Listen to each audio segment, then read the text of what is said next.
ಇನ್ನೊಂದು ಸ್ವಲ್ಪ ಹಾಕಿಸ್ಕೊಳಪ್ಪ. ದಿವ್ಯ ಬಡಿಸೆ, ಇನ್ನು ಸ್ವಲ್ಪಪ್ಪ ಬಡಿಸು. ಎಷ್ಟು ಸರಿ ಹೇಳ್ಬೇಕು? ಬೇಡ ಬೇಡ ಬೇಡ, ಸ್ವಲ್ಪ ಹಾಕಿಸ್ಕೊಳಪ್ಪ ಅನ್ನ. ಆಂಟಿ ಇದೇ ಜಾಸ್ತಿ ಆಯ್ತು, ಬೇಡ. ಹಾಗಂದ್ರೆ ಹೇಗೆ?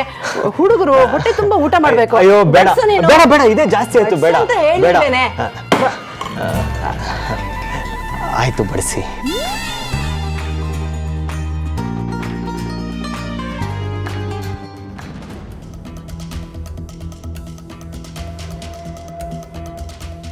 ಅಂದಹಾಗೆ ಸತ್ಯ ನಿನ್ಗೆ ಹೇಗಪ್ಪ ಪರಿಚಯ? ಅದು ಅದು ಬೇಡ ಇದು ಬೇಡ. ಸತ್ಯ ಮನೇಲಿಲ್ಲ ಅಂತ ಗೊತ್ತಿದ್ಮೇಲೆ ಯಾಕ್ರಿ ಬಂದ್ರಿ? ದಿವ್ಯಾ, ಯಾಕೆ ಹೇಗೆಲ್ಲ ಮಾತಾಡ್ತಿದ್ಯಾ? ಮನೆಗೆ ಬಂದವ್ರನ್ನ ಯಾಕೆ ಬಂದ್ರಿ ಅಂತ ಕೇಳ್ತಾರಾ? ಕೇಳಿ ಬಿಡಿ ಆಂಟಿ, ನಾನೇ ಹೇಳೋನಿದ್ದೆ. ನಾನು ಯಾವುದೋ ಕೆಲ್ಸದ ಮೇಲೆ ಈ ಏರಿಯಾಗೆ ಬಂದ, ಯಾರೋ ಇದ್ದಕ್ಕಿದ್ದಂಗೆ ನನ್ನ ಫಾಲೋ ಮಾಡ್ಕೊಂಡು ಬಂದ್ಬಿಟ್ರು. ಯಾಕೆ? ಯಾರನ್ನೂ ನೋಡಿ ನಾನು ಅನ್ಕೊಂಡ್ರು ಅನ್ಸುತ್ತೆ. ನೋಡೋದಕ್ಕೆ ಒಳ್ಳೆ ಪುಡಿ ರೌಡಿಗಳ ಥರ ಇದ್ರು ಆಂಟಿ. ಅಯ್ಯಯ್ಯೋ, ಆಮೇಲೆ? ಆಮೇಲೆ ಆಮೇಲೆ ಗಲ್ಲಿಗಳಲ್ಲಿ ನುಗ್ಬಿಟ್ಟೆ, ಎಲ್ರು ಬಾಗ್ಲು ಬಡ್ದೆ, ಯಾರು ಬಾಗ್ಲೇ ತೆಗಿಲಿಲ್ಲ. ಇವ್ರು ತೆಗೆದ್ರು. ನನಗೆ ಇಲ್ಲಿಗೆ ಬರೋವರೆಗೂ ಇದು ಸತ್ಯನ ಮನೆ ಅಂತಾನೆ ಗೊತ್ತಿರಲಿಲ್ಲ. ನಿಮ್ಮನ್ನ ಮತ್ತೆ ಇವರು ನೋಡಿದ್ಮೇಲೆ ಗೊತ್ತಾಗಿದ್ದು ಇದು ಸತ್ಯನ ಮನೆ ಅಂತ. ಅಂದ್ರೆ ನೀನ್ ನಮ್ಮನ್ನ ಮೊದಲೇ ನೋಡಿದ್ಯಾ?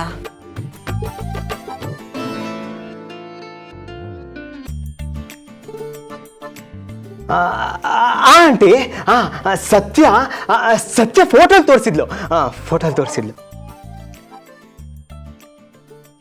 ಓ, ಮನೆಯವ್ರ ಪರಿಚಯ ಎಲ್ಲ ಮಾಡ್ಕೊಟ್ಟಿದ್ದಾಳಾ?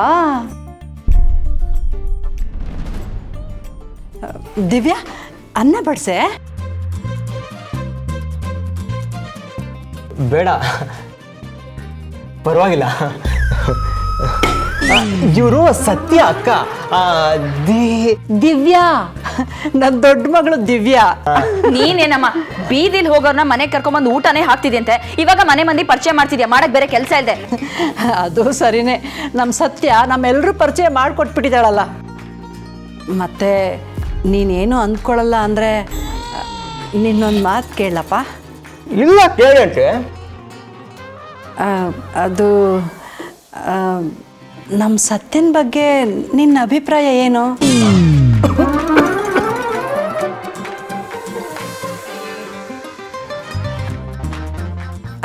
ಅಂದರೆ ಎಲ್ಲರೂ ಸತ್ಯನ ಗಂಡು ಬೀರಿ ಬಜಾರಿ ಅಂತ ಹೇಳ್ತಾರಲ್ಲ, ನಿನಗೇನನ್ಸುತ್ತೆ ಅಂತ. ಇವ್ರು ಇದನ್ನೆಲ್ಲ ನನ್ಗೆ ಯಾಕೆ ಹೇಳ್ತಿದ್ದಾರೆ? ಪ್ರಪಂಚ ಎಲ್ಲ ಅವಳನ್ನ ಕರೆದ್ರು, ನೀನು ಅವಳ ಫ್ರೆಂಡ್ ಅಲ್ವಾ, ಅವಳೇನು ಅಂತ ನಿನಗೆ ಗೊತ್ತಿರುತ್ತೆ, ಅದಕ್ಕೆ ಕೇಳಿದೆ. ಆಂಟಿ, ಸತ್ಯ ತುಂಬಾ ಒಳ್ಳೆ ಹುಡುಗಿ ಆಂಟಿ ಅಲ್ವಾ? ಹೆಣ್ಮಕ್ಳು ನೋಡೋದಕ್ಕೆ ಹೇಗೆ ಕಾಣ್ತಾರೆ ಅನ್ನೋದಕ್ಕಿಂತ ಅವ್ರ ಗುಣ ಹೇಗೆ ಅನ್ನೋದೇ ಮುಖ್ಯ. ಎಲ್ಲಾ ಹೆಣ್ಮಕ್ಳು ಸತ್ಯನ್ ತರೇನೆ ಧೈರ್ಯವಾಗಿರ್ಬೇಕು, ಇಲ್ಲ ಅಂದ್ರೆ ತುಂಬಾ ಕಷ್ಟ. ಅದು ಇವತ್ತಿನ ಕಾಲದಲ್ಲಿ. ಆಂಟಿ, ಸತ್ಯ ಒಂಥರ ಸಿಡ್ಲಿನ ಹಾಗೆ. ಸಿಡ್ಲಿಗೆ ಸುಟ್ಟು ಹಾಕೋದು ಗೊತ್ತು, ತಂಪಾಗಿ ಮಳೆ ಬರ್ಸೋದು ಗೊತ್ತು. ಅವಳು ಹಾಗೆ ಯಾವಾಗ ಯಾರ ಹತ್ರ ಹೇಗೆ ನಡ್ಕೋಬೇಕು ಅನ್ನೋದು ತುಂಬಾ ಚೆನ್ನಾಗಿ ಗೊತ್ತು. ಆಹಾ, ಎಂತ ಒಳ್ಳೆ ಮಾತಾಡ್ದಪ್ಪ. ಹಾಗಾದ್ರೆ ಸತ್ಯನ ಬಗ್ಗೆ ನಿನ್ಗೆ ಒಳ್ಳೆ ಅಭಿಪ್ರಾಯ ಇದೆ ಅನ್ನಂಗಾಯ್ತು. ಡೌಟೇ ಬೇಡ ಆಂಟಿ, ಸತ್ಯ ಅಂತ ಮಗಳನ್ನ ಪಡೆಯೋದಕ್ಕೆ ನೀವು ಪುಣ್ಯ ಮಾಡಿಬಿಟ್ಟಿದ್ದೀರಾ.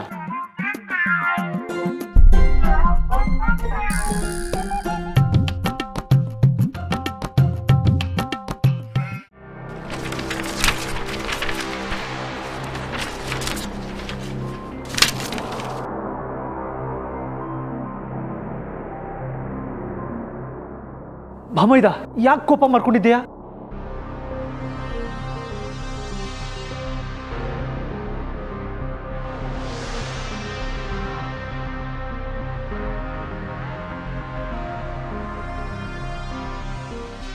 ಕಾರ್ತಿಕ್, ಯಾಕೆ ಇಷ್ಟೊಂದು ಕೋಪ? ನಿದ್ರೆ ಮಾಡ್ತಾ ಇರೋನ ಎಚ್ಚರ ಮಾಡೋದು ಸುಲಭ, ಆದ್ರೆ ಕಳ್ಳಿದ್ರೆ ಮಾಡ್ತಾ ಇರೋನ ಎಚ್ಚರ ಮಾಡೋದು ತುಂಬಾ ಕಷ್ಟ. ಏನ್ ಮಾಡಿದ್ಯಾ ಅಂತ ಗೊತ್ತಿದ್ರು ನಾನೇನ್ ಮಾಡಿದೆ ಭಾಮೈದಾನ್ ಅವ್ರಿಗೆ ಬೇರೆ ತರಾನೇ ಉತ್ತರ ಕೊಡ್ಬೇಕಲ್ವಾ? ಅಲ್ಲ ಕಾರ್ತಿಕ್, ಈ ಫೈಲ್ ಬಗ್ಗೆ ನೀನು ಯಾಕೆ ಇಷ್ಟೊಂದು ಯೋಚನೆ ಮಾಡ್ತಿದ್ಯಾ? ನೀನು ತಲೆನೇ ಕೆಡ್ಸ್ಕೋಬೇಡ, ಎಂಜಾಯ್ ಮಾಡು, ನಾನು ಎಲ್ಲ ನೋಡ್ಕೋತೀನಿ. ಏನ ನೀವ್ ನೋಡ್ಕೋತೀರಾ? ಇದ್ರಲ್ಲೆಲ್ಲ ನಿಮಗೆ ಯಾರು ಇನ್ವಾಲ್ವ್ ಆಗ ಹೇಳಿದ್ದು? ನಿಮ್ ಬುದ್ಧಿ ಏನು ಅಂತ ಗೊತ್ತಿದ್ದೆ ಅಪ್ಪ ನಿಮ್ನ ಆಫೀಸ್ ಕೆಲ್ಸದಿಂದ ದೂರ ಇಟ್ಟಿರೋದು. ಏನು ಕಾರ್ತಿಕ್ ನೀನು? ನಾನು ನಿನ್ನ ಸ್ವಂತ ಭಾವ, ನನ್ನೇ ನನ್ನ ನಂಬಲ್ಲ ಅಂದರೆ ಏನರ್ಥ? ನಮ್ದೇನೆ ಮೋಸದಿಂದ ಬೆನ್ನಕ್ಕೆ ಚೂರಿ ಹಾಕೋರು ನೀವು. ಇನ್ನು ನಂಬಿದ್ರೆ ಕುತ್ಕೆನೆ ಕೂತೀರಲ್ವಾ?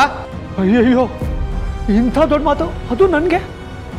ಹಸು ಹುಲ್ ತಿನ್ನುತ್ತೆ ಹೊರತು ಮಾಂಸ ತಿನ್ನಲ್ಲ ಕಾರ್ತಿಕ್. ನಾನು ಒಂಥರ ಹಸುವಿನ ಹಾಗೆ.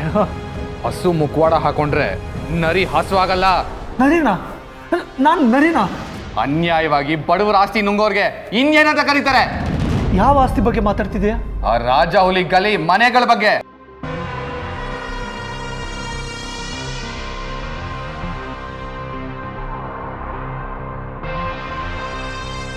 ಹೇಳಿ, ಇಂಥ ನಂಬಿಕೆ ದ್ರೋಹ ಕೆಲಸ ಮಾಡಿದ್ದು ನೀವೇ ತಾನೇ? ಕಾರ್ತಿಕ್, ನೀನು ಕೋಪ ಮಾಡ್ಕೊಂಡಿದ್ದು ನೋಡಿ ವಿಷಯ ಏನೋ ದೊಡ್ಡದಾಗಿದೆ ಅಂತ ಅನ್ಕೊಂಡಿದ್ದೆ. ಆಫ್ಟರ್ ಆಲ್ ಆ ಭಿಕಾರಿಗಳು ಬೀದಿಗೆ ಬರ್ತಾರೆ ಅಂತ ನಿನ್ನ ಆಸ್ತಿನೇ ಕಳ್ಕೊಂಡು ಹಾಗೆ ಆಡ್ತಿದೆಯಲ್ಲ.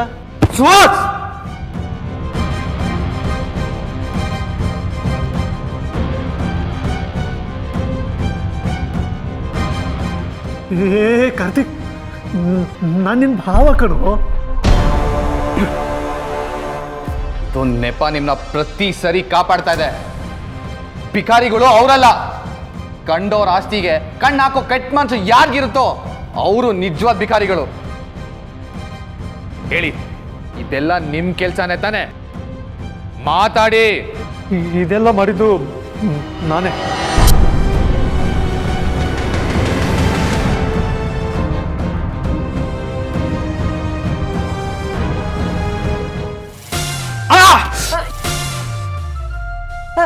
ಯಾಕಪ್ಪ, ಯಾಕೆ ಕಿರ್ಚ್ಕೊಂಡೆ? ಏನಿಲ್ಲ ಆಂಟಿ, ಊಟದಲ್ಲಿ ಮೆಣಸಿನ್ಕಾಯಿ. ಇರು, ನೀರು ಕುಡಿಯಂತೆ. ತಗೊಳಪ್ಪ, ನೀರು ಕುಡಿ ತಗೋ. ಅಯ್ಯೋ ಬೇಡ ಆಂಟಿ, ಪರವಾಗಿಲ್ಲ. ಸ್ವಲ್ಪ ಕುಡಿಯಪ್ಪ. ಸರಿ.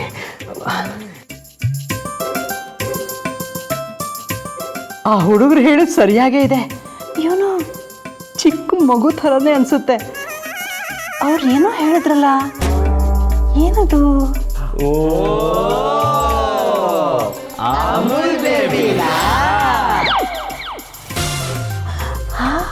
ಅಮೂಲ್ ಬೇಬಿ. ಊಟ ಆಯ್ತಾ? ಈರಪ್ಪ, ದಿವ್ಯಾ ಸ್ವಲ್ಪ ಅನ್ನ ಬಡಿಸು. ಅಯ್ಯೋ ಬೇಡ ಆಂಟಿ, ಈಗಲೇ ಕುತ್ತಿಗೆವರೆಗೂ ಬಂದ್ಬಿಟ್ಟಿದೆ. ಬೈ ದ ವೇ, ಅಡುಗೆ ತುಂಬ ಚೆನ್ನಾಗಿ ಮಾಡ್ತೀರಾ ಆಂಟಿ.